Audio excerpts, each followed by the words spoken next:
ang madilim na landas ng droga. Magandang araw sa ating lahat. Nais ko sanang pag-usapan ang isang malalang suliranin sa ating lipunan, ang paggamit ng ilegal na droga.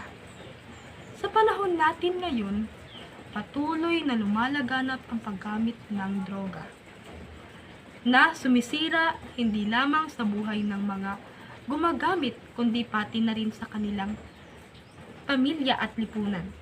Marami ang nalulung dito dahil sa matinding problema, kahirapan o maling impluwensya ng paligid. Ngunit sa halip na maging solusyon, lalo lamang nitong nilulubog ang tao sa mas madilim na hinaharap. Ang droga ay hindi kailanman magiging sagot sa anumang suliranin.